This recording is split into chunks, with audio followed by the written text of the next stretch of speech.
Good evening. This is, the meeting of the Prince George's County Police Accountability Board. Today's date is May 8th, 2024. We'll call the meeting to order at 6:48 p.m. We'll go ahead and, take the roll. If you are in person, just say present. If you are attending virtually, please say present virtually. Vice Chair Sanchez? Present. Thank you. Mr. James? Present. Mrs. Bryant? Mrs. Springs? Present. Dr. Coleman? Present virtually. Thank you, ma'am. Mr. Jones? Present. Mr. Melton? Present. Mr. O'Neill? Present. And Mrs. Ridley? Present. Good, we have quorum. So on up to the agenda, the next item up on the agenda, the review and the approval of the minutes from April 10th and April 24th, but we'll do one at a time. So April 10th, minutes.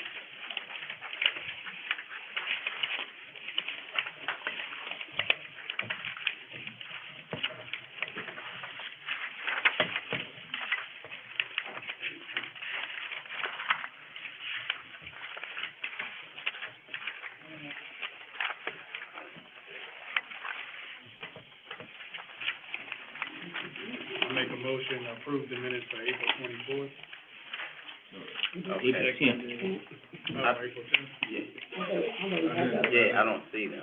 Does anybody have, did we have the minutes from April 10th? Oh, we did? It's over there. I don't see it. I got the 24th. Yeah. So let's do this, and while we get that taken care of, let's go ahead, Mr. Melton, for the motion to approve the minutes from April 24th. I second that motion. Great, motion made to approve the minutes from the meeting of April 24th by Mr. Melton, seconded by Mrs. Springs. All in favor to approve those minutes, say aye. Aye. Any opposed? Any abstaining? Minutes approved from April 24th. Don't I have to abstain because I wasn't here? Oh, you weren't, yes, Yeah. okay. One of the absent, Marcia Ridley, Ms. Ridley will be abstaining from voting on the minutes. Thank you, Marcia. Mm-hmm.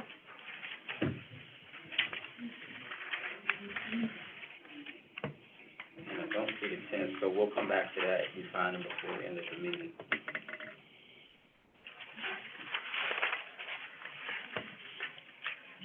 So next up will be the report and the update. Ms. O'Ginn? Are you with me? Oh. You have the floor. Yes, ma'am, you have the floor. I'll step out for a second, I have something. Good evening, everybody. Good evening. You have in front of you, the recommendations worksheet, and it's just, a list of the recommendations, to be voted on. We talked about it the last meeting, and you asked me to give some background and context, which I've done. And so what we require today is for you all to, look at them and vote as to whether or not you want to move forward with that recommendation. You want me to take up each one by one? I think you're doing it, yeah. Okay, sure. Okay, so the first recommendation is, from the ACC, and it's to have annual sensitivity, emotional intelligence, and anger management training for all officers to mitigate instances of bias. And so I asked the AC to expound on why they wanted that recommendation, and they've given us some context with that case. And so, at the last meeting, someone asked, are they currently required, and how do we, vet whether or not the training that they get is any good? And, they're currently not required to include this in their annual training for sworn officers. However, because of that, the ACP has noticed a trend in their cases that this needs to be addressed. And, we have not been able to vet any of the trainings that they would potentially have. So for now, we're just asking that you vote as to whether or not you want this recommendation to go forward. And we can move in a separate or later recommendation later on this year to actually vet providers and suggest a provider for them to get this training. So just to confirm, Yeah, even though it has these three areas, it's Right. one training where they're all tackled in that one training. exactly. All right. And so the question today is this a recommendation, is it a yay or nay for you guys? And this is, we're making this recommendation to the, Prince George's County Council and the county exec, isn't that right? Yes, to both. So, after you vote on these recommendations, a separate letter will go out, under cover of your signature as the board, to the, county council and the, county executive saying these are your recommendations. Mr. James has a You have a question? Yeah, Mr. James? Thank you. Similar question is going that way. Is this recommendation going, is it just regarding Prince George's County Police Department, or are we making this recommendation to all, as it says, all officers? And there are several that are municipalities. And so I'm just trying to track where the recommendation is going so that it goes and it reaches our intended audience. Because it seems like it's only one agency based on the process we're discussing. No, it's for all the LEAs in the county. So that means we have to get all 24 municipalities. Right. Every Their recommendation council is for everybody. We're not narrowing it down to any particular agency. Because I guess my question was, I meant not only Prince George's County Council, but Forest Heights, everybody, we receive this, into this So- recommendation. So I'm supportive of, training recommendations, but I feel like I need a little bit more information about what is covered in this training. Not necessarily like I need to take it, but I know officers are already mandated to take certain training. Right. And I would wanna make sure this isn't either redundant, or something that, let's say it's a 5-day training, right? We wouldn't know that right now, but that might seem unrealistic, you know what I mean? And we may wanna recommend something else. Right. I don't think that this particular, recommendation is to mandate what they do. Oh, Yeah, no, it's not it's not for them to say you have to take this particular or 5. It could be an hour, 2 hours, whatever they deem so appropriate it's for their topic-based, agency. it's not a specific training. No, it's not a specific Okay. training. We have them like, I know. Oh, okay. Yeah. Okay. Yeah. Then that's helpful for me. I would be supportive then. Okay. I had the same question initially. I don't know if there's a way to maybe word it so, because I thought initially that this was like a training program, Right. like the sensitivity, emotional intelligence, anger management training program. So I don't know if there's a way to say like that covers these things, or like to specify it, that we're not saying you have to take this specific training right now, but you have to cover these areas. Okay. I think that would be maybe a good clarification, but otherwise, yeah, I think we're all for it. Can you call for a Yep, vote? absolutely. Well, I'll need a motion from one of the members. Motion to adopt the recommendation. Yes, I move to adopt, recommendation number 1. recommendation number 1. Okay. Is there I'll a write it second? with the amendment. Mr. Jones has motioned, Mr. O'Neill has seconded. Any further conversation on this? Anyone? Okay. We can call for a vote. We'll do a voice vote. All in favor of adopting recommendation number 1 on this list, please say aye. Raise your hand. Aye. Anyone opposed? Opposed. Mr. James opposed. Anyone abstaining? All right, the motion carries to make this recommendation number 1. All right, Mrs. Ogini, recommendation number 2. Annual training for law enforcement agencies to keep officers knowledgeable and aware of changes to state laws regarding the rights of citizens to own and carry guns. And my understanding is that, the ACC has made this recommendation based on their tracking of cases in which, there were instances brought that were not, justifiable because the officers were unaware about changes in the law. So they want to make sure that all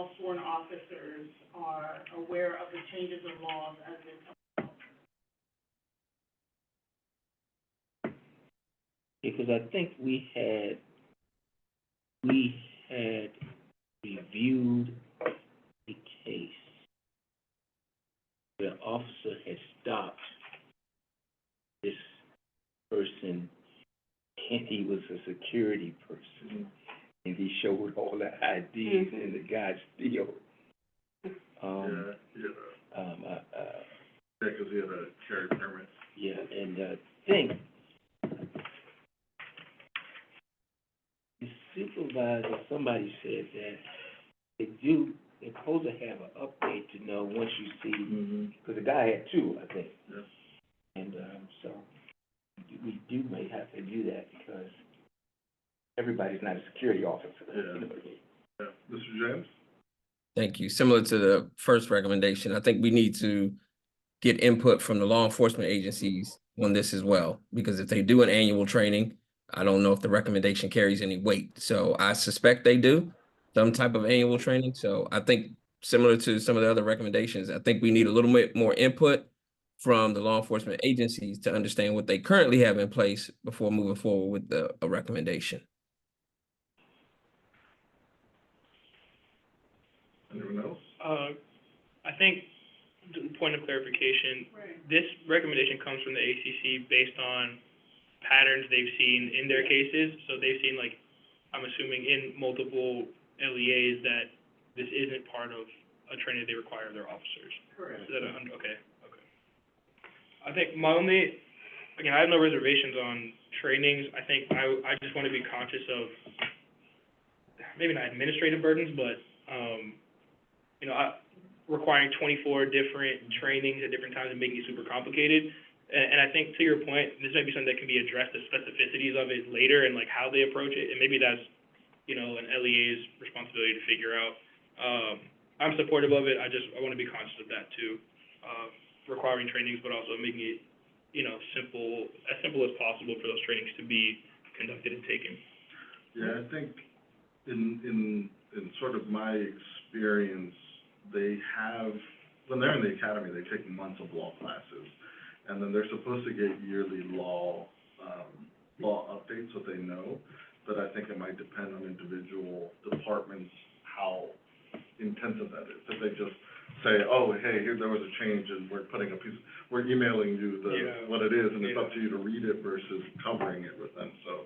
But, well, I was thinking, is some kind of way where we can send a survey to ask what is the current policy of those, see how many we just get back. Sure. I mean, you know what I mean? I mean, it sounds like it'd be useful to have this be a topic of conversation for our meeting with the chiefs that we're gonna have. I mean, or we might have should have. I don't know if the ACC presented this. I wonder how many times it came up, different municipality came up where. I mean, we can certainly ask for that information if the board wanted to dig a little bit deeper. Is there, well, let's handle this first. Is there a motion to approve the second recommendation? Do you feel like you want more, we've broached maybe bringing this up with the chiefs in that meeting, maybe asking the ACC for some more data?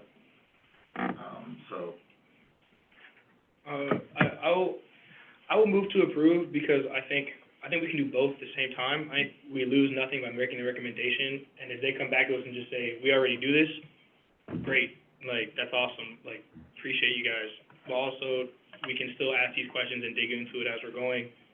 And, yeah, I see no loss by approving this, so I move to approve, this recommendation. Motion to approve recommendation 2 is made by Mr. Jones. We have a second. Seconded. Seconded by Mr. Melton. Any conversation on the motion? I do have, so, I think so 1 and 2, and even 3, I am sure they probably have something on it. I think we may be redundant. And I think because we're not there when the ACC are, they're reviewing, I think it may be the pattern they're seeing, but it may be how often or when they're doing it. So I think it would be more, I think it would serve us better. I mean, we can pass all of them, I'm okay with them, but I think it's gonna serve us better if we actually know how often you do it. Because of course, we know they have, like, the body worn camera, the laws, like you said, they have that. So how often are they doing it? Because for us to say, hey, do it this, how often, but they may already be doing it, let's say they're doing it 3 times a year. How often should they be doing it? Like, how do we know? Like, so what are we asking for them to change? And how effective will it be? Us not knowing exactly what they're doing. Because if they're already doing it 3 times a year, are we saying they should do it 4? So that would be my only thing with the recommendations, they're good recommendations. But if they're already doing them, and we're saying, are we saying do what you're doing? Do it, how many times are you gonna do it? You know what I'm saying? Because some of the things I know. So we get into the effectiveness, right? Because if they come back and say we're doing these Yeah. things, but the ACC is recommending it, then how are we tracking if it's being effective? And then what's our recommendation back to them at that point? Right. So there's also 2 things. There's offering a training and there's requiring it. This is saying making it required. So I'm sure we all are familiar with trainings that we might have the option to take, but if it's not required, that leaves a number of people who could just potentially choose not to do it. And so I do think that they were specific about the background. I mean, we could vet that, and validate it, but they seem to be saying it's not required currently. And so the recommendation is that it would become required. Yeah, I think I lean a little bit into the confidence of the ACC, like, into how often they might be seeing something. Like, I might not specifically know all the weeds of it, but I think I have a level of confidence that if they're making a recommendation, they might have seen it enough.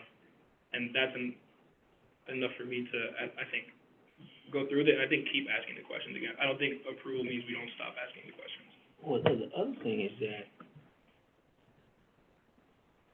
are they seeing it among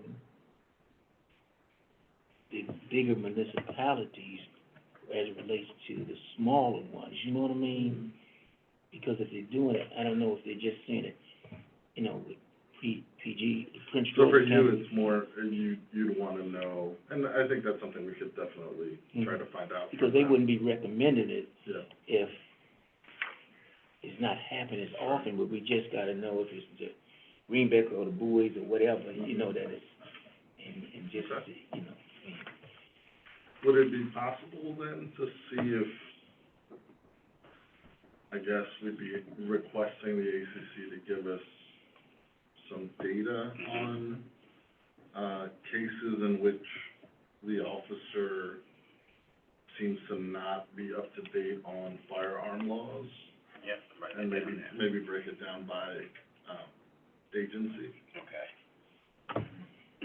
So my question then would be, should it be important which agency is doing it, or should it be something that we just say that we want throughout, Prince George's County for every law enforcement agency?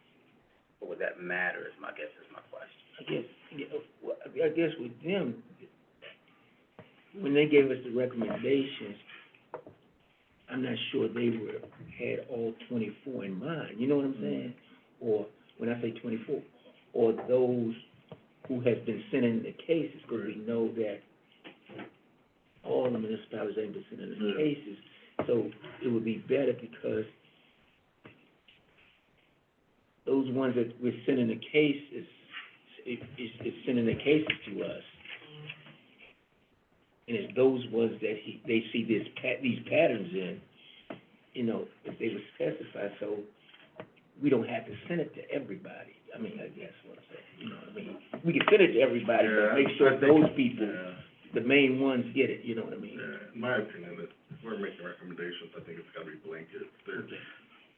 Residents of Prince George's County shouldn't have to worry about being treated differently depending on what jurisdiction they're in.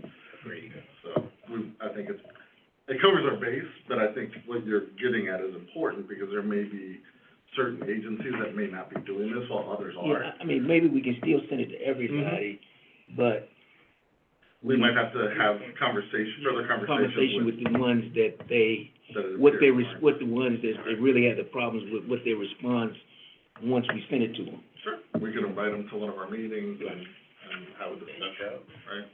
Okay. All right, any other conversation on, the motion to accept recommendation number 2 before we go to a vote? I have a question. This is procedural. If it fails, does that mean we can no longer consider this recommendation? Or, No, okay, I mean, we could make other motions. If the motion fails, you can always make other motions. move to table it or something? Okay. Yep. So we'll do a voice vote, see how it goes, and then if we've got to take a roll call, we'll take a roll call. All in favor of approving recommendation number 2, say, number 2, we're still up, I know, number 2, say aye. Aye. Any opposed to number 2? I oppose. Ms. Ridley and Mr. James opposed. No, I think Mr., Yeah, he's opposed. did he? I thought Yeah. he tried to unmute during, my fault. So regardless, the motion passes, 1, 2, 3, 4, 5, 6, 7 to 2, sorry. 7 to 2. So the motion passes. I'll hand it back over to the chair. You sure? You were rolling it, I don't know where we got it. We're at 3. Okay, Yeah, she's got it. okay. I'll just make a quick note too. I know we usually in the beginning, like, give folks in the audience a chance to say what's up if they have something to say, and there's someone in the queue that we didn't acknowledge, so just flagging that. I don't know if you wanna do that later, or just Okay, flagging that. absolutely, we wanna, okay, so, thank you for that, Mr. Jones. So at this time, if we have anyone that is, listening, like to come off the mute and just, identify yourself, we'll give you up to, 2 minutes to speak. We do not talk about any particular cases or anything like that.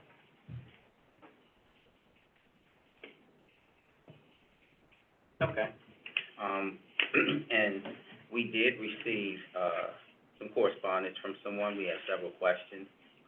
Due to the amount of questions, we will probably have to, respond via email. We received them via email, so I think it's best to, respond via email to those questions. So we will, take a look at those questions and get those answers to you as quick as possible.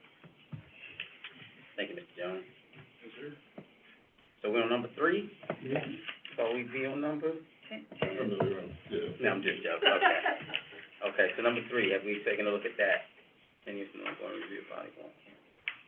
And just, again, I'll reiterate what I said. Like I said, 1 and 2 is not that issue, because HC said they're not currently required to include in their annual training. But 3, 4, 5, and 6, like the use of body worn camera, that's something I'm sure they get trained on.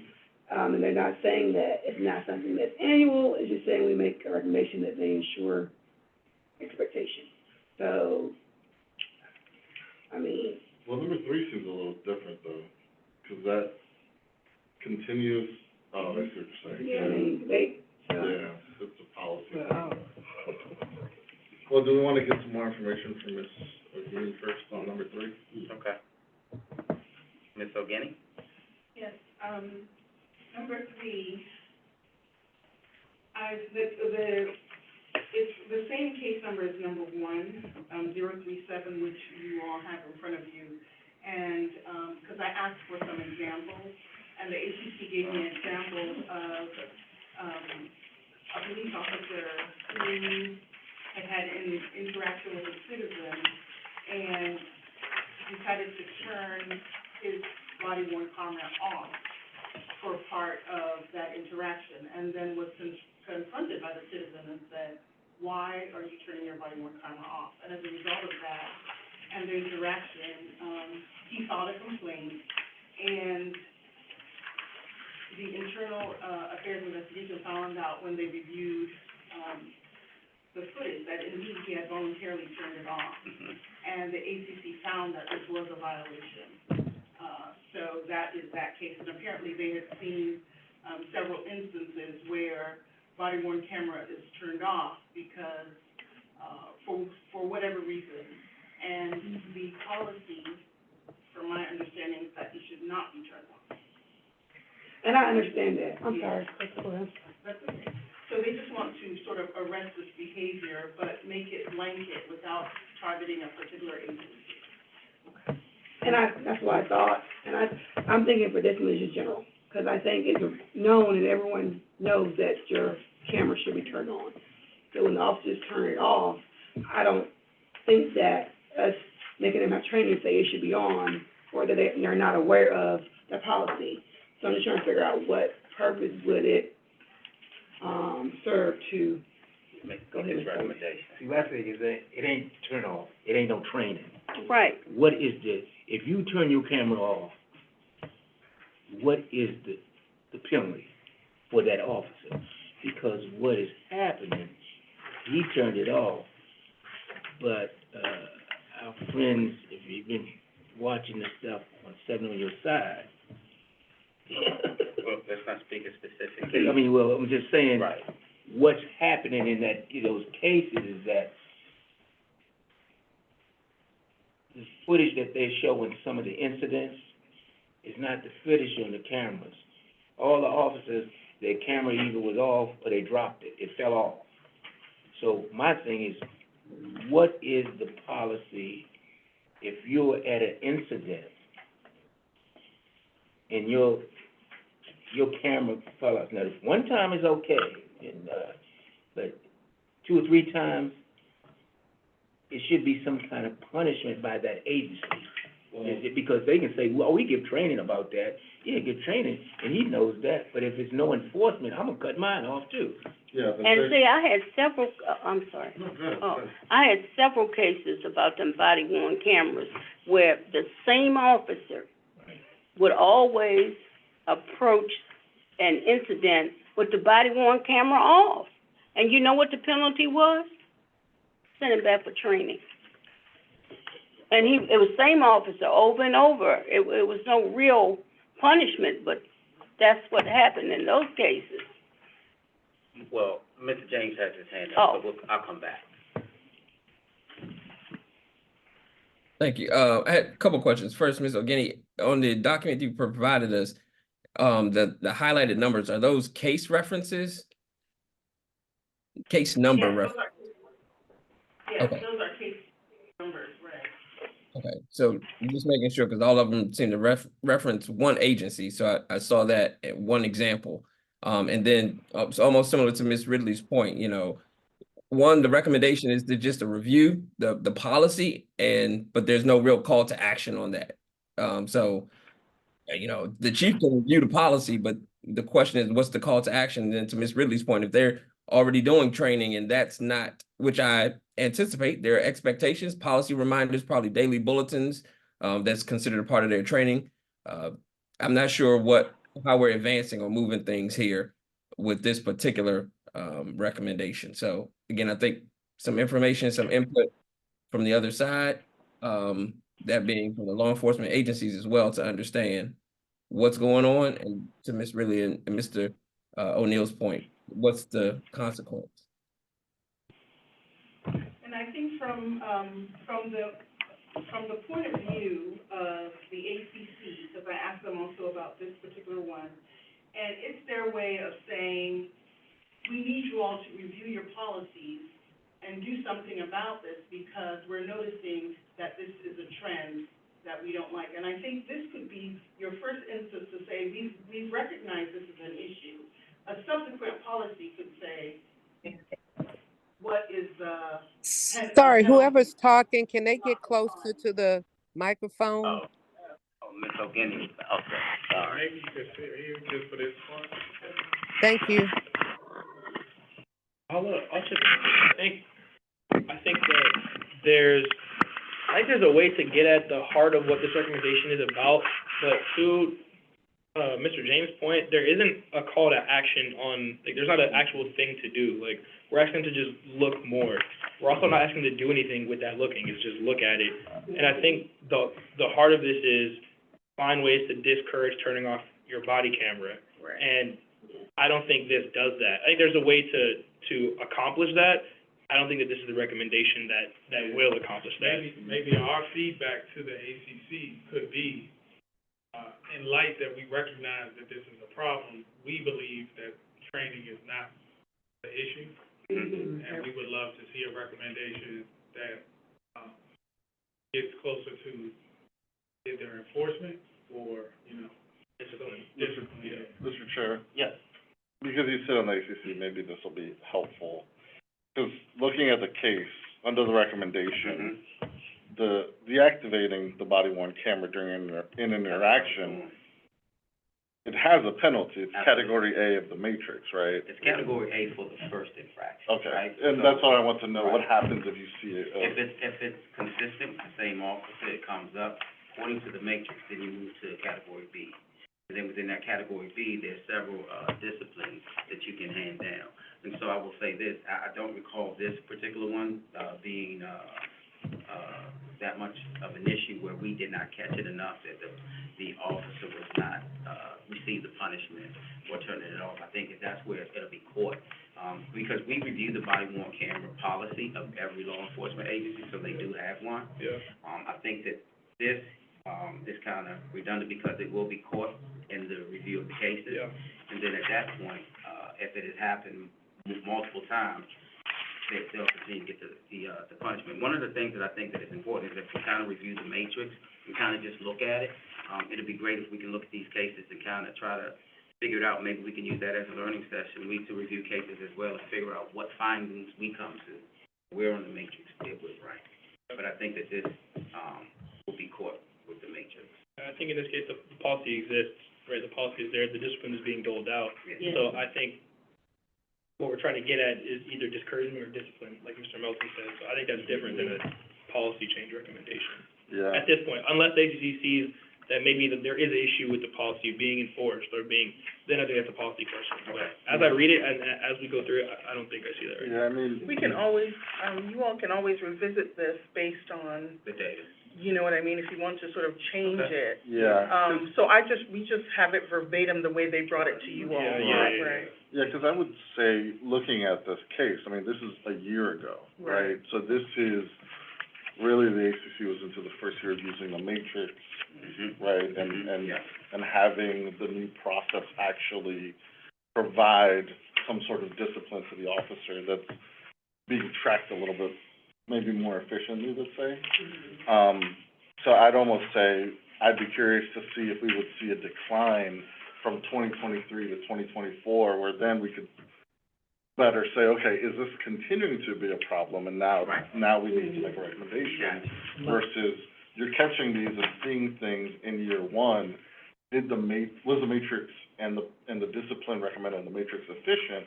Because if not, then a recommendation really speaks more to the matrix than the departmental policies, right? Correct. Yeah. Okay, we also can, this is a good, I know for recommendation, but this is also one of the main questions that we should be asking chiefs. This is, and if we see it continuously to the end of the year, this is something we would put, one of the trends that we see in our annual report. Because when we put it in the annual report, it goes to the state, if I'm not mistaken.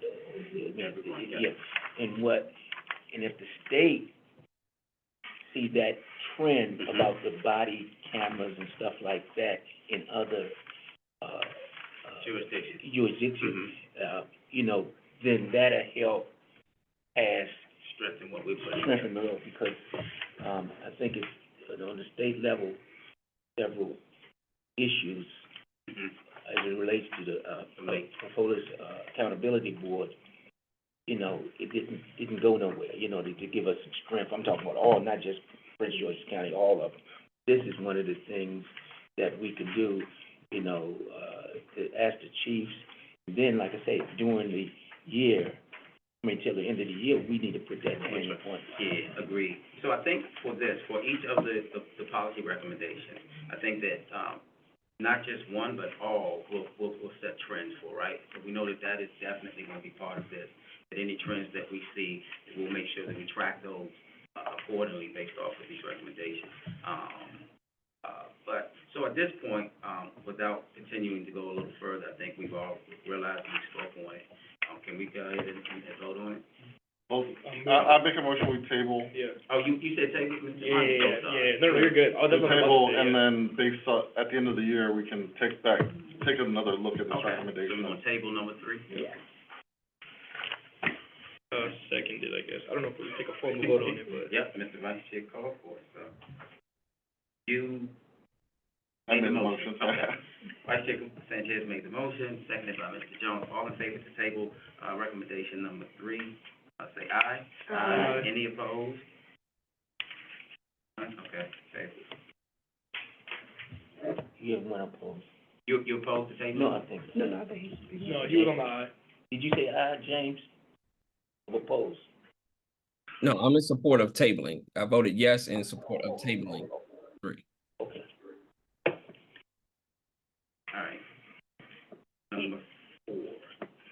Clarification of punishment for supervisors who fail to perform adequate inventory checks, especially in relation to missing weapons and/or ammunition.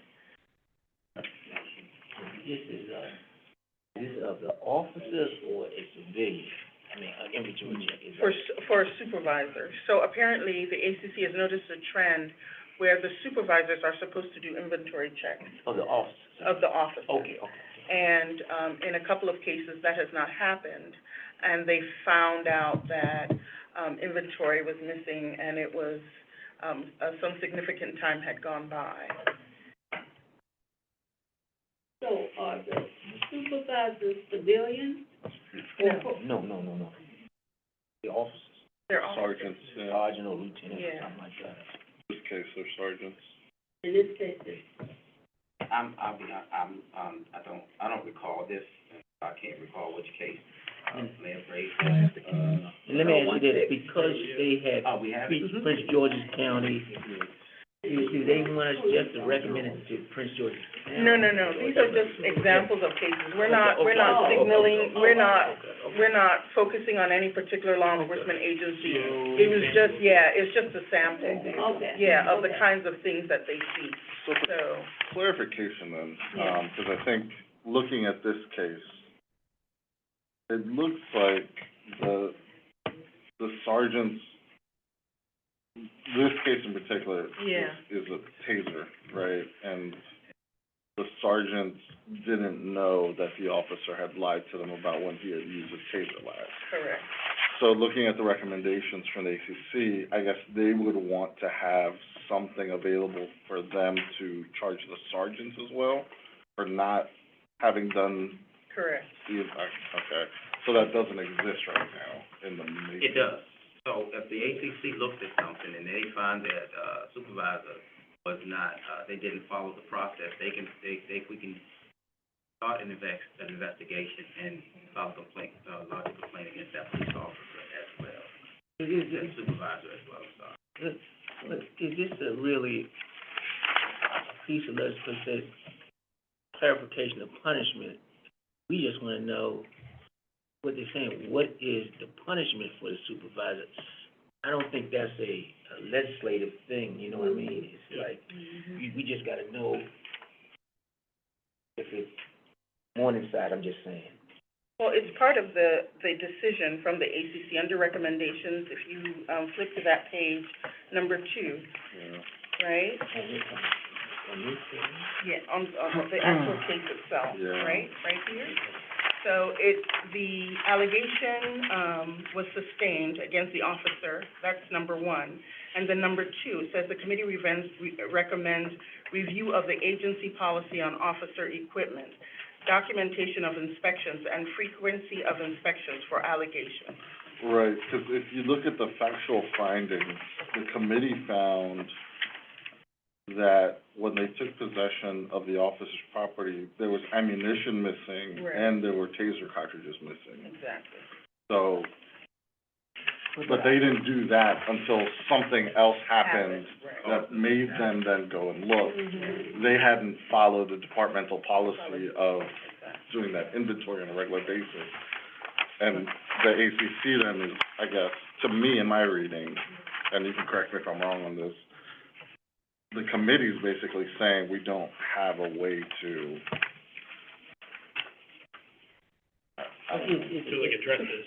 to address this with The the officer was supervisors, charged, but not the not the supervisor. He just said that Yeah, they your do supervisor have can be something to charged. charge. Mr. James, I'm sorry. Oh, I'm sorry, no, I know he's had a women's name. Oh, wait. Yeah, 2 things. One, let me lower my hand there. One, it just appears to me to be a request for information, because it's asked for clarification. And then when I think about it in terms of punishment, if there is a punishment, my assumption is the matrix, not the agency, makes the determination on what are the parameters of punishment if there was a breach in the policy and protocol. So I'm a little lost as to what we're doing. You know, we can ask for that, what's their policy, but I think the matrix determines punishment, if anything. You- Okay, wait, Dr. Coleman, what Dr. Coleman has to hand up. Yeah, I sort of, Mr. James just sort of said exactly what I was thinking. It's like, I don't, if the supervisor doesn't do the proper verification and checks of the property, I think what this recommendation is just seeking clarification of that. And if a supervisor is in violation of an existing policy, then the matrix or disciplinary, process would kick in for that officer, for the supervisor. So I'm not sure that this would be something that we would recommend as a legislative change. Okay. Because I was thinking, if anything, if they got a policy, and it's a weak policy, how they discipline that supervisor, we could probably recommend strengthening that policy, because they probably do have a policy already. It's just probably a weak policy, it's not that, it don't affect that supervisor's personnel record for better. So if I keep thinking back, remembering, I'm thinking maybe there's nothing actually written, right? So maybe this, supervisor was charged, but maybe there's nothing written that's concrete to make sure that that process is done. Maybe that's what I'm thinking, right? If I'm trying to remember the case. So maybe they're saying, okay, so moving forward, we want to make sure that you shall, like you must. So, but what I did is I wrote to ask ACC more information about that, so we can bring that back. You were waiting for Ms. Yeah, no, go ahead. Okay, I was just gonna say, I think if the ask is clarification, I think this could be accomplished with an email. Like, That's what I'm saying. I think we could just, we could knock this off and just, we can get that. You want to table that one too? I don't even know if it's a table, I think we can just address this concern Okay. by asking That's what I did. That's LEAs. what I wrote. Okay. All right, got that one. If that makes sense. I don't know if folks are on the same page with it. Makes sense. I think clarification. So you say clarification, I'm sorry, Ms. O'Getty? What was the disposition of for? So we were saying that we're going to ask ACC to just send, to give us more information of what they thought this was about. And I was thinking that it was more about having a uniform policy for every law enforcement agency in the county, not to just say if we looked at one particular agency and like, well, you know what, this may be an issue, so moving forward, we would probably do. But let me clarify that and make sure that that is actually right. I'll say, I meant like an email to the LEAs. Like, we could just ask them, is there a punishment for supervisors who fail to perform inventory checks in relation to Right, weapons yes, and we ammunition? do, but I think that when we're doing that, I think that we should start with the ACC to ask exactly what it is that we were intending before we move there. Yes, ma'am? And I was just gonna also say, when you have the chief meeting, that can be one of the questions that you ask too, during the meeting. So we have some questions, but that has to be added to that list of questions. Okay, yes, and we'll get that information, have that by Friday. All right, cool. Number 5. Oh, I'm sorry, Mr. O'Neill, did you have something? I thought you no, had. I was just saying, I agree with everybody else, because we just gotta ask, what's the clarification of the policy? Right, And then once we see it, we can go from there. we can go from there to see if Agreed. it's to strengthen the policy, that's what I'm saying. Right. Dr. Coleman, thank you. So do we need to procedurally, do we need to make a motion to table this or before we move on to the next one? I asked that, they told me no, so maybe when you ask it, they'll say yes. I would say no, because we're requesting more information. Yeah. Okay. Well, then Okay, maybe so for more the- information, okay.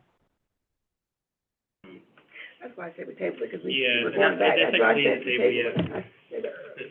I moved to table, recommendation number 4. Second it. Motion made to table number 4 by Mr. Jones, seconded by Mr. Spring. All in favor to table number 4 to get more information from the ACC, say aye. Aye. Any opposed? All right, cool. Okay. Yes, ma'am. Parliamentary We lost him. Wait for him to come back. Wait a minute, tell me, you said, to get more information from the ACC? Yes, ma'am. I thought you said we was gonna request this from the chief's We will meeting. talk No, to we them. can, we'll speak with the Oh. chief, this will be something that we'll just ask them, Oh, and so maybe okay. they can be clear, if there's a policy or anything like that. But I think Mr. Jones was saying that maybe we should send something out to the, LEAs, but I think that once we come to get clarification from the ACC, I think then that'll give us direction how to move forward. Okay. So, look, we have 10 to get through, so I think it would be wise if we can go ahead and, just kinda move through this, not to cut anybody off, but we have a lot of things on the agenda, so it'd be great if we can get through this. Right. Number 5. Departmental review of the school resource, officer program policies to ensure that SRO-initiated trainings for students are approved by the departments and schools. And this was, one of the cases that the ACC highlighted was a case in which a school resource officer was having a training about, a touching that was not approved. And then in the process of doing the training, got a complaint because she inappropriately touched a student. So, and apparently there were several cases like that. And so, the ACC wanted to make sure that the departments had, the school resource officers actually toe the line when it comes to boundaries in their training. And so that's what number 5 is about. So the school resource people is under us too? You know, the school resource officers are under the, LEAs, I believe. Yeah, they belong to the Yeah. police. No, there's only one in the county. Only one what? Prince George County Police. Yeah. I mean, the schools, I'm saying, because all the Right. resources, the other Yeah. other municipalities don't have school resource officers. Bladesburg has school resource officers in Bladesburg High School. No, that's the county. All that's the county. Right, so I'm totally confused, I don't know what you asked. What I'm asking is that those resources, the school system has their own chief. Resources under the chief, they're under the school system. No, Mm-mm. no, No, they're police well, officers. Right. Okay, and I'm saying, so those, we're talking about the actual police officer in the school. School resource Okay, officers. okay. Yeah. And all I'm saying is that, on the other hand, I'm saying, no other municipalities, I don't think Bladensburg, I thought all, in Prince George's County School, all the resource officers, Prince George's County, either police officers or sheriffs. I think in the middle schools, I think they had the sheriff's deputies in the schools. So, That's all I'm saying. I so mean, let me ask this question, would it matter what agency it is? Yeah. Or should it, I guess that's what I'm asking. So let's, any other discussion on number 5? I think I would say, again, just to make this actionable, we can ask anybody to review, like, what if we just, as a recommendation, what if we just require that departments and schools be in line for the training for SRO officers? But they approve them. Yeah, like, require approval from both the department and the school. Like, if that's the recommendation that the ACC is asking, Yeah. I think that's how we make it deliverable. Right now, we're just asking to look at stuff. So, We're asking to do right, something. so say that again, how you said it? So basically, like, we just, because the end of it says, ensure that SRO-initiated trainings for students are approved by both departments and schools. Yeah. So we could just say, require that SRO-initiated trainings for students are Okay. approved by both department and schools. Okay, And that makes it an actionable item that we can actually Right. recommend they do. okay. Thank you. I move that we accept the, amendment to 5, for the recommendation All right, made by the ACC. so what are we doing with it? motion made by Springs to approve the, amendments to number 5 and to approve number 5. It's amendment. Seconded by Mrs. Ridley. All in favor to, approve number 5 with the, amendment? Dr. Coleman has Oh, her I'm hand up. sorry. Oh. Dr. Coleman? I just have a question, and I actually would like to add to the amendment that there didn't say anything about the case about parental consent either, for the young people, for the students to even take the training. I mean, I'm assuming that's implied, but the complaint didn't say anything of whether parents or caregivers should have been able to consent for the students to even have the training from the get-go. So if I would also recommend that we would make sure that not only does the department and the schools approve, but also that there's some sort of consent that could be granted for these trainings to occur, especially these types of trainings, because they're sensitive. Okay, so then my question would be, if the parent said, no, I don't consent, then where are we? And why are they even doing training? Like, That was another question of mine. you're a school resource officer, so you should have been trained to have any curriculum that you need to be doing For that particular job? for that job. But if you're just doing training, who asked them, or did they just say they taking it upon themselves? So can we just then say, ask, like Mr. Jones had said before, or maybe just ask, if officers are trained when they are school resource officers, to be able to, deal with the student, to interact with the student, which I think that's a question that perhaps is better for the chief's meeting, okay. and even maybe a letter to the Chief Aziz himself to find out what training and policies they have in place for school resource officers. But I kind of agree with Mr. Melton. I think the language on what Mr. Jones has suggested would make it so that the school would say, you don't need to do this, right? It kind of puts that second layer in where the school would say, why, we have health class for this, you don't have to do this. Right. Oh, okay. Mm-hmm. So how do we want to move on number 5? And we still move forward with that. Yeah, I mean, would because, be in again, agreement. the review is on places, not on, it's on the LEA to make sure that it's, and if, they'll probably tell them, I mean, we don't need. And I think the approval by the school probably would take that parental engagement part into it. Right.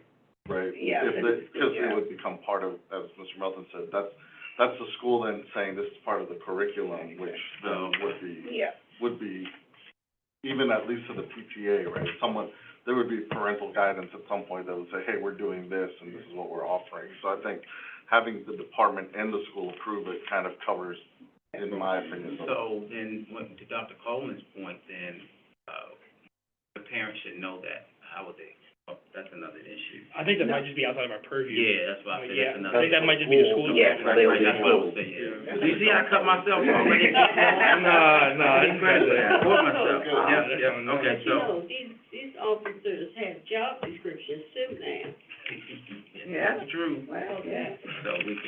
So I put here, to ask the chief, we accept number 5, the amendment, and move forward on number 5.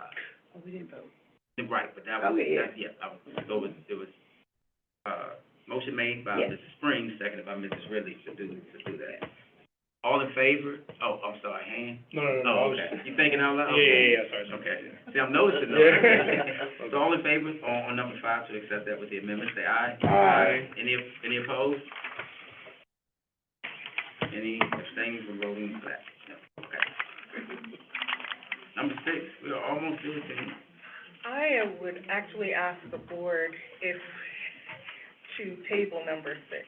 Okay. And the reason I say that is because I've not done enough research on the prison aspect of this, and so I can't speak categorically about it. Sure. But what I can do is actually do a deeper dive on this one, Okay. and then we can circle back the next time we make recommendations, if Perfect. that's okay with everybody.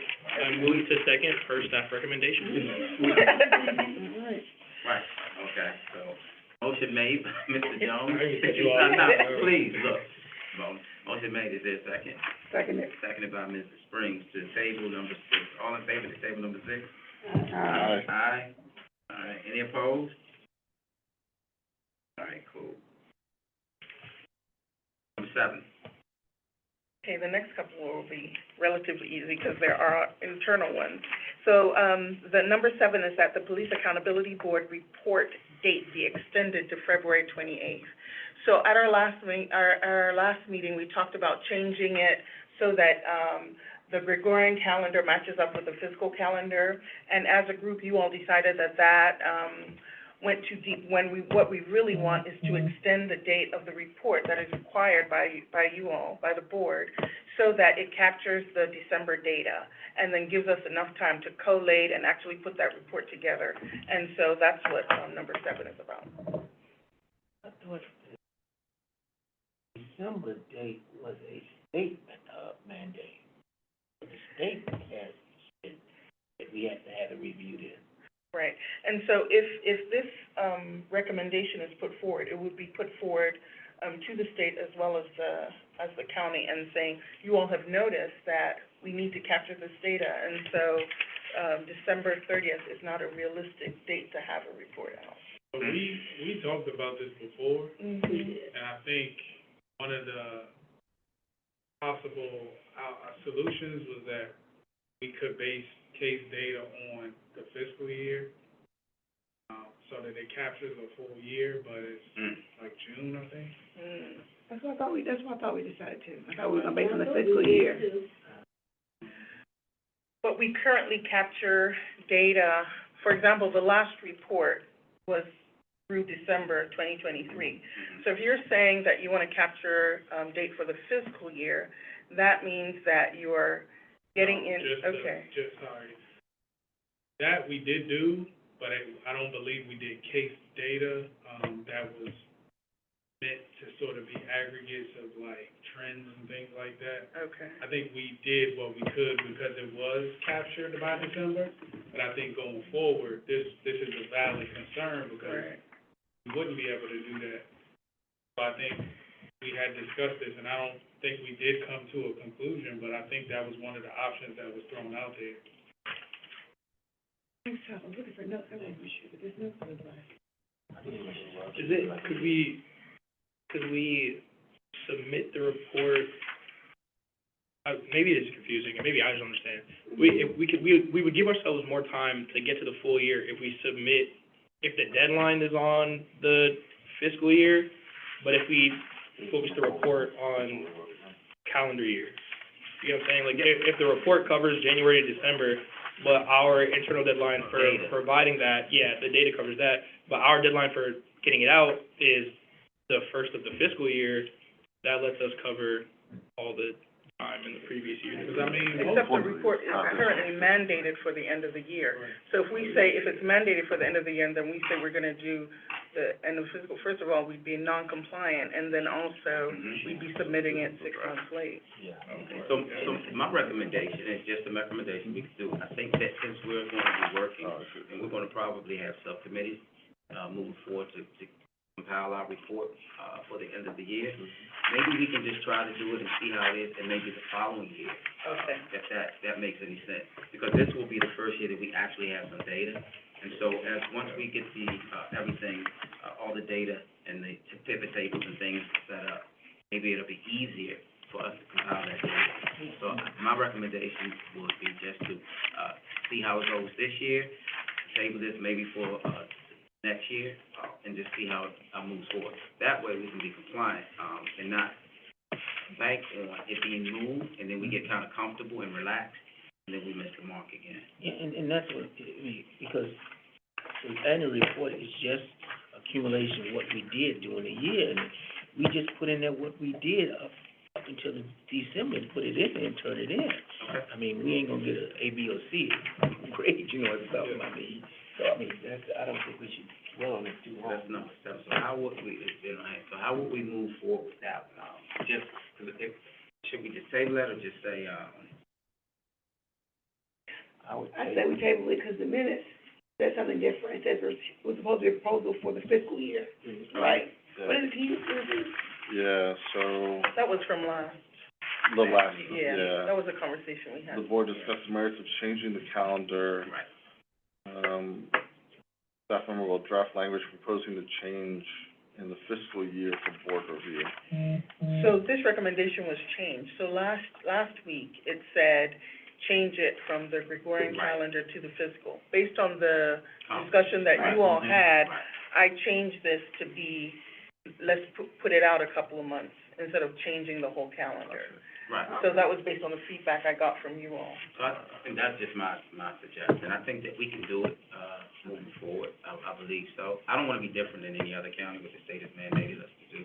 I think that we can get it done. So are we gonna table that for next year? Is that what Yes. we're working that far ahead? Yeah. That's how good we are? Okay. Table for 2025. Alright. And Ms. Spring says she'll be leading that, okay, thank you. 2025. All right. Questions, great. Number 8. That all internal affairs interviews be recorded. I don't even need to discuss this, in my opinion. I'm yes. I move that we, implement number 8, because we discussed this. You Y'all agree? absolutely did. Yeah. Seconded. Motion made to approve number 8, second by Mrs. Springs, seconded by Mr. Jones. All in favor to approve recommendation number 8, say aye. Any opposed? This is what I'm talking about. I just had a I'm sorry, Mr. question for information purposes. Yes, sir. And it does say all, so excuse this as being a dumb question. No. But what if there are anonymous interviews that are witnesses that don't want to be identified, like also fellow officers or something like that? Are there cases where that could be an issue?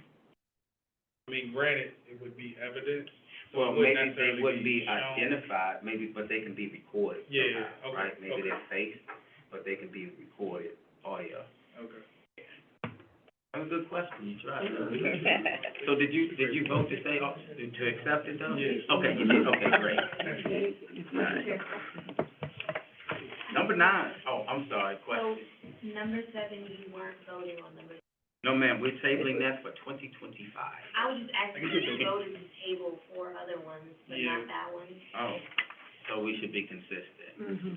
I moved That's to forced by the table, principal. I moved to table, was it number 7? Yes, sir. Yeah. To post this year's, report.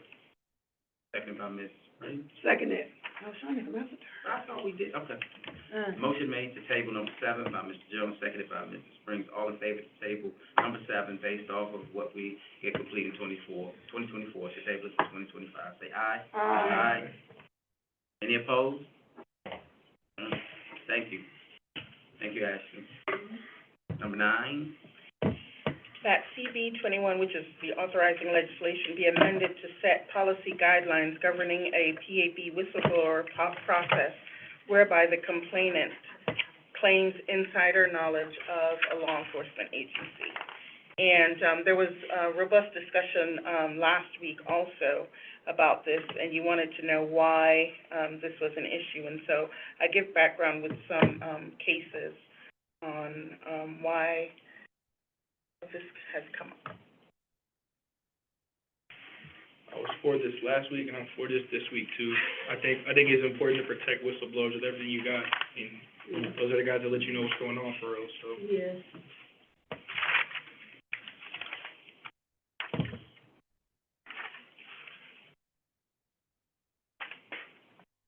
What we doing? I'm sorry, I was just reading, and I'm thinking that, that has to see, Inspector General's office have anything to do with those types of complaints if they came in? For a little insight, I actually asked the Inspector General, and he said that there's no official policy. Okay. Yeah.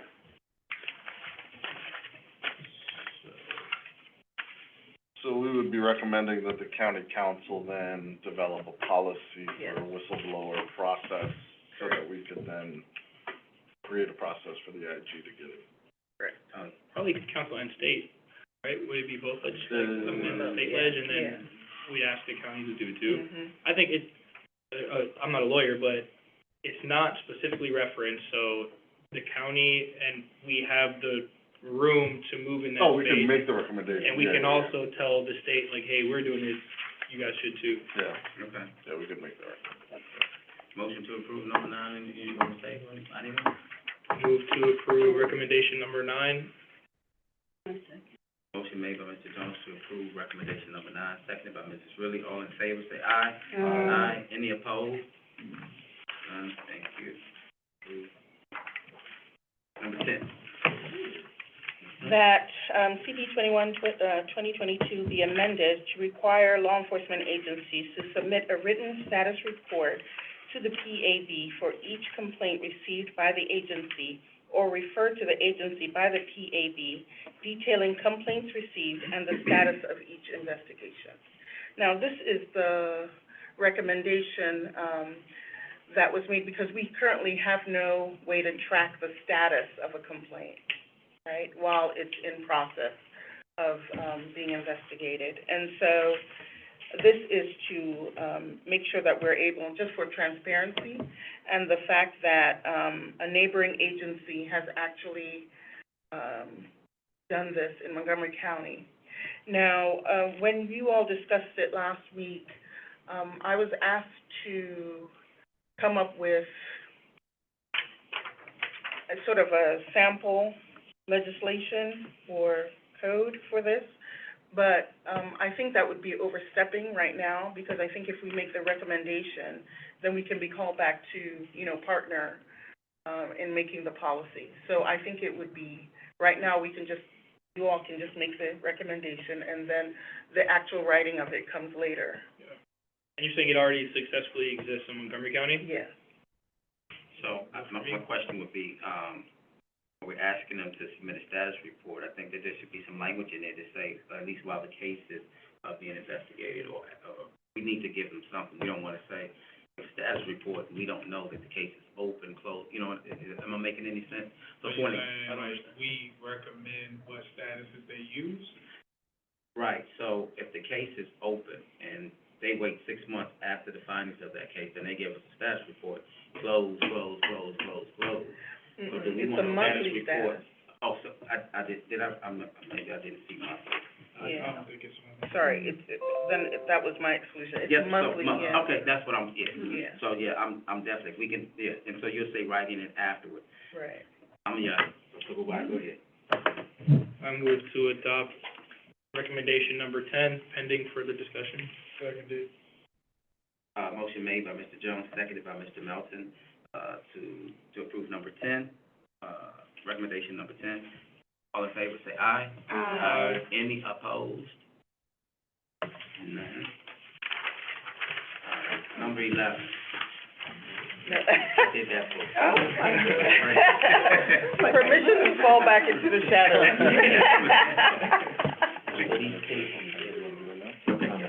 Yeah. Oh.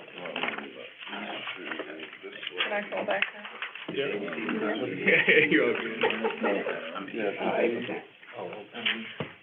Did they get copies of this? Yes, they went. Okay. Here's the minutes for April. Make a mistake. Sorry, I apologize for that, I apologize. It's okay. My shortcomings.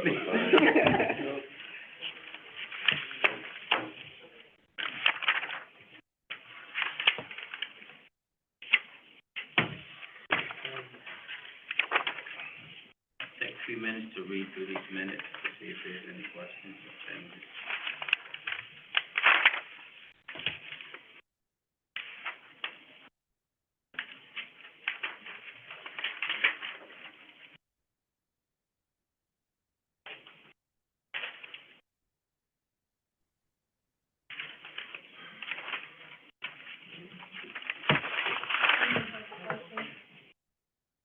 Mr. James has a question. Oh, yes, Thank you. Mr. James? You are reviewing the April 10th meeting minutes, is that correct? Yes, sir. Okay, under the reports and updates, if we could just modify one sentence, it's the third one down under the Greenbelt Chiefs meeting. That Greenbelt's policies and procedures about window tint, I want to say initiated traffic stops. It's not about window tint, it was about window tint initiated traffic stops. So I just want to clarify that. All right.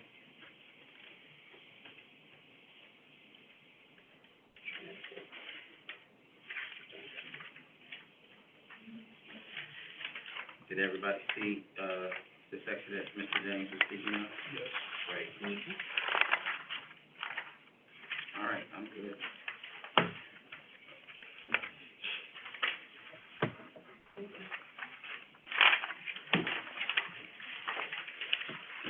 I move to approve the April 10th minutes, with Mr. James' amendment to the window tint section. To include Second. initial traffic.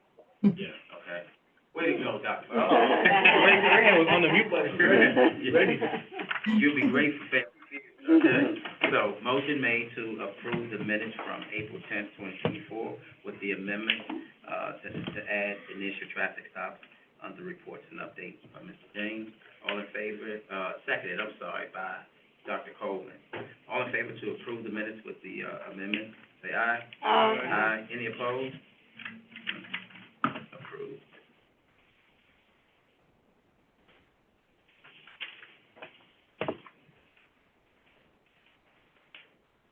Okay, so we got the minutes. All right. So next up on our, agenda will be the case review. I think it is best to go into closed session to review the cases. Has specific information.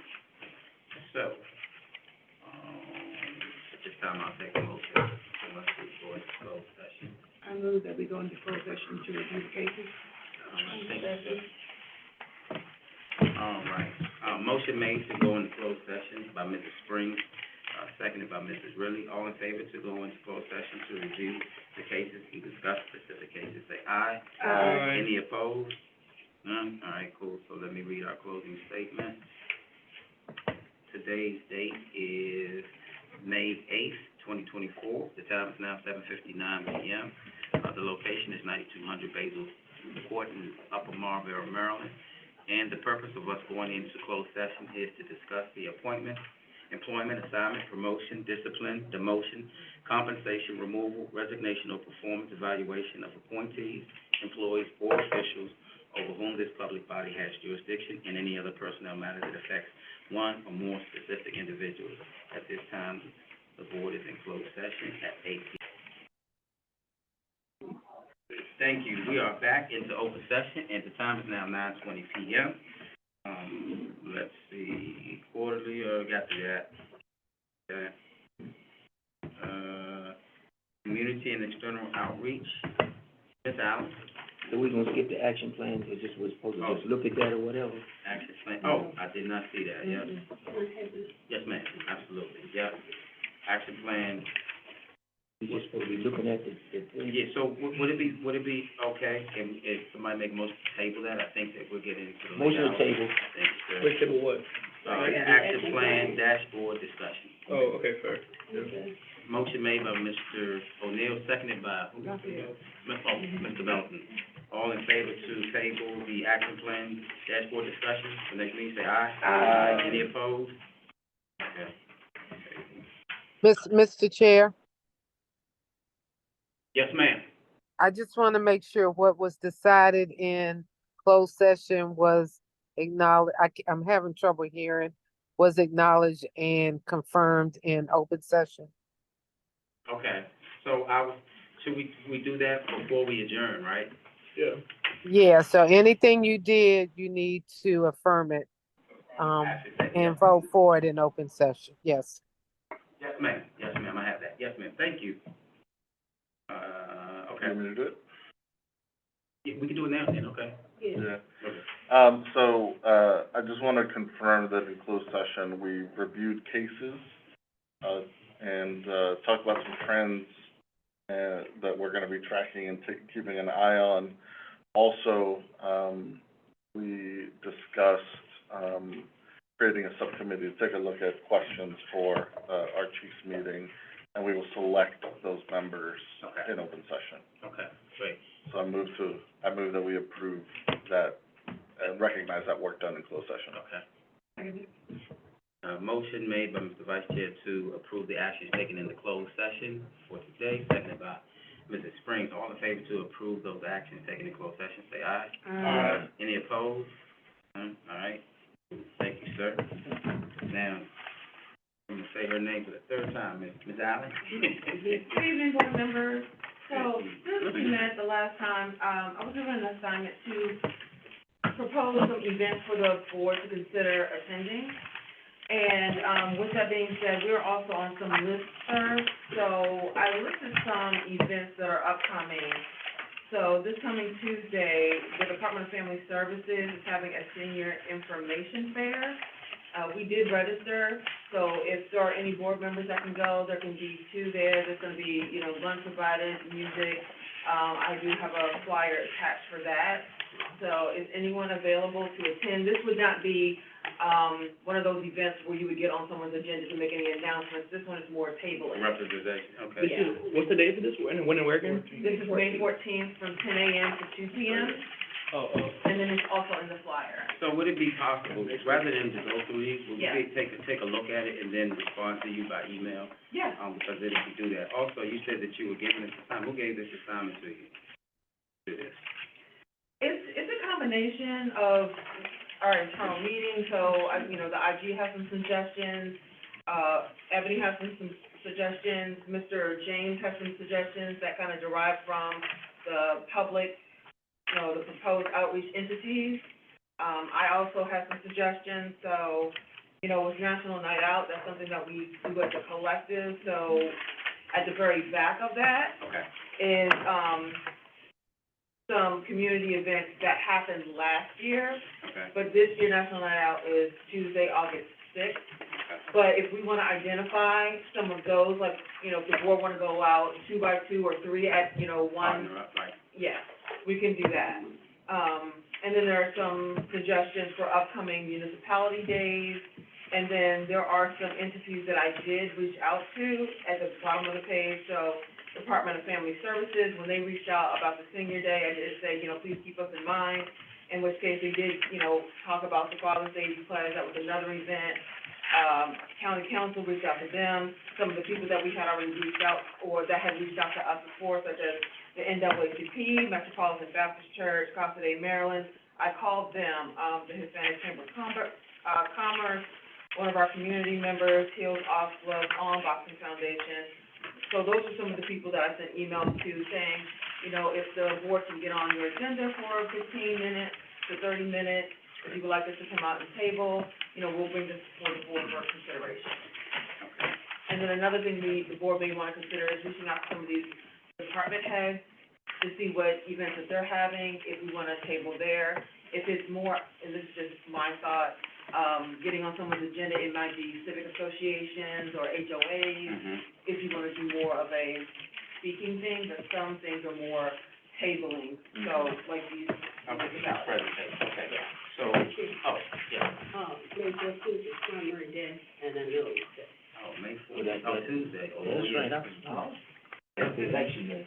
Yeah, I won't be available for that. Are we really doing it? Yeah.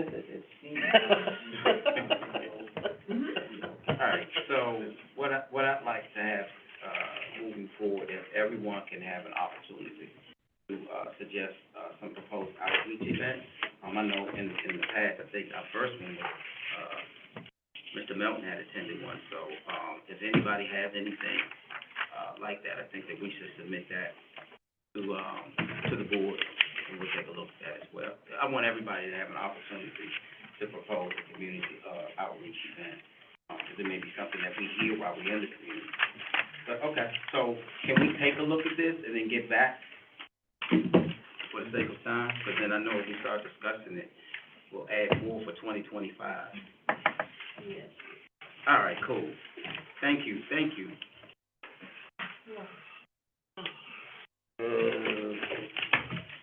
Ebony, you were right, ma'am. That's all I can say.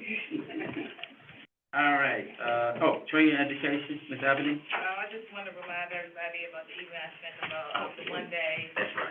training. Okay. I just like to, they have other various Yeah. locations, so. Can Take a you still look. decide when, can you still register for that one? High school? Well, I think they have like 25 seats, so they'll let you register until they're full. Yeah. Anything move closer? You have to look at the list, I don't know That where is- everyone is. You wanna go to Ocean But I think, City? Fresh Mountain is not that bad. Yeah, wow. Okay. You won't go. All right. But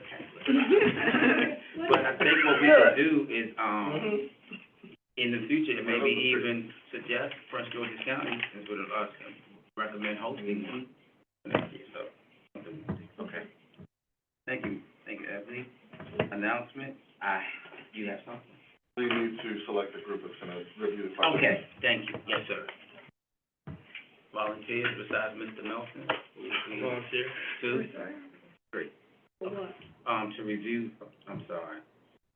Volunteers to, review the questions that the board will submit to be that. And then our cutoff date officially will be Friday. Yes, ma'am. Who is it? Mr. Melton, Mr. Jones, and Mrs. Spriggs. And Dr. Coleman. And has her Dr. hand up. Coleman. They had two hands up, Dr. Coleman said. All right, cool. Thank you. That was it for me. And so it sounds clear, everybody have questions to Abby by Friday. Yeah. And then we'll get the questions from Abby. Yeah. Yeah. Okay. Then everybody hold on to the action plan handout, so staff don't have to reprint it. Reprint it out, okay, gotcha. Everyone watch our dollars, right? So wait, quick point of clarification, the turnaround for the subcommittee's questions to Ebony is by Not the subcommittee. Tuesday? The subcommittee is gonna get the questions from the Friday questions. We, it's after, the subcommittee's after Yeah. the Friday date. No, I understand that. I'm saying we get the questions by Friday, like in 2 days. Right. And then after we get them, we talk or do whatever, and we gotta get them to her by when? After we like approve, edit, do what we're gonna do with the questions, we get it to you by Monday, Tuesday? Tuesday, okay. So let's That's be my point of clear, clarification. too. No edits to anybody's question without confirming that I'm gonna make those edits. Right? Because then we'll run into what someone said, you didn't ask my question. I'm like, that. Right, so we're just submitting the questions. Organizing. That's it. Yeah. That's it, no edits. What's the, Unless it's typed. I don't get the point of the, like, sub? So you'll be able What to. are we doing? So if, instead of editing, I think editing is so let's say you get a question from me that's vague to you, I would expect you to reach out to me and say, what are you trying to accomplish here, so that we can craft this.